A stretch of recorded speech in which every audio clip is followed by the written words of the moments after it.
Hi everybody, welcome to the DRF Breeding Report. I'm Dan Illman along with Nicole Russo. This week we're going to talk about the three major winners of last weekend's Kentucky Derby prep races. We'll begin with Todd Pletcher's Audible, seen here winning the Holy Bull Stakes. Nicole, this New York bred exploded out of nowhere and he won this race with a 99 buyer. Yeah, really liked the way he was moving down the stretch. As we said, kind of came out of nowhere, was not a horse we were talking about last week leading into these races, that's for sure.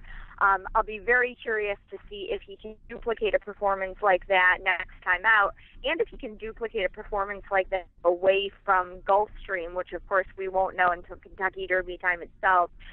He's by Into Mischief, who can get you a middle distance to a longer distance type horse.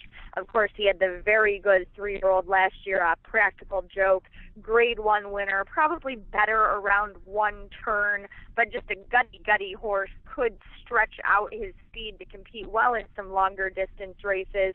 Into Mischief, also the sire of horses like Vickers in Trouble and Vijack, who have made an appearance on the Kentucky Derby Trail in prior years. But I do see speed kind of in the immediate female family. So that, too, makes me wonder if Audible can continue to carry as he to 1 1/8 miles, 1 1/4 miles.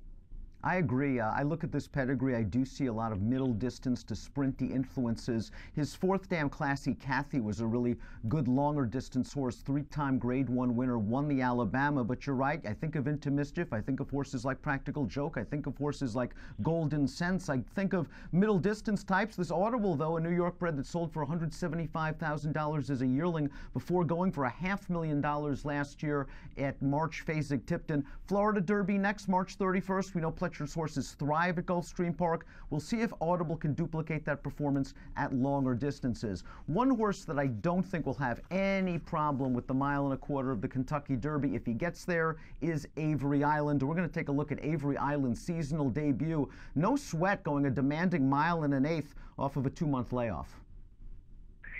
And Avery Island, certainly just pedigree-wise, the longer the better, the more experience he has under his belt, the better. He's by Kentucky Derby winner and champion Street Sense. Street Sense's runner's point in his stud career have been best at sort of, shorter distances or elongated sprints. I'm thinking of horses like Sweet Reason, at the longer distance Grade 1 winner out there, Wedding Toast. But Street, that's also a function of the mares a horse is bred to. The sire's only responsible for half. And you look at the female side of Avery Island's page, he's out of a winning AP Indy mare who won at longer distances. His second dam was a Chilean Classic winner and Horse of the Year. A lot of depth, I think, on this page, and Avery Island, I think the further the better. I agree. That second dam was a multiple Grade 3 stakes winner in North America at 1 1/8 miles, but of course in Chile, a multiple Group 1 stakes winner going 1 1/4 miles or greater. Avery Island doesn't have the flash yet or that big buyer speed figure of an Audible. He earned a career best 87 buyer, did Avery Island, in winning the Withers, but he's very professional, very likable, and you do get the feeling that extra distance down the road, perhaps 1 1/4 miles, will be his friend. The Fountain of Youth on March the 3rd or the Tampa Bay Derby on March the 10th might be next for this Kieran McLaughlin trainee. Out on the West Coast, Lombo is a horse that has now won his last 2 races. We're going to take a look at his gate-to-wire effort in the Grade 3 Robert B. Lewis Stakes, an 86 buyer speed figure for Lombo. He's from the first crop of Gradar.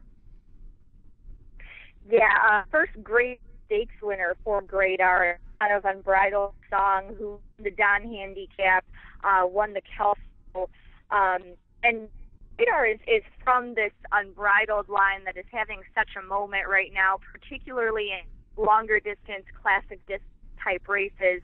But Gradar, I do think, was his best at about 1 mile or a little longer, depending on the track setup. Lombo sort of ran the same way, rationing out that speed to a gate-to-wire win against a field where most of the horses in it were eligible for first or second level allowance conditions.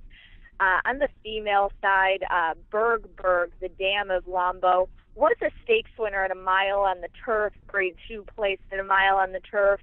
Her dam, Snowberg, multiple graded performer, very fast mare. I think Lombo, middle distances like the mile and a 16th, that might be where he taps out. I think he is going to be at his best using his speed in some of those shorter to middle distance races. I agree 100%. The first 4 dams, all black type earners. You mentioned the first 2 dams. Graydar, a brilliantly fast horse. Yes, he did stretch his speed out in the Don. 109 Buyer Stakes winning performance. He was very fast. Lombo's been through the auction ring 3 times. $110,000 as a weanling, $40,000 as a yearling, $75,000 OBS March. Maybe we'll see him back in the San Felipe, the next step on the West Coast road to the Kentucky Derby. There you have it. 3 really interesting prospects for the Kentucky Derby. The Sam F. Davis is coming up this Saturday at Tampa Bay, and I'm sure we will recap that action next week on the DRF Breeding Report. We'll see you then.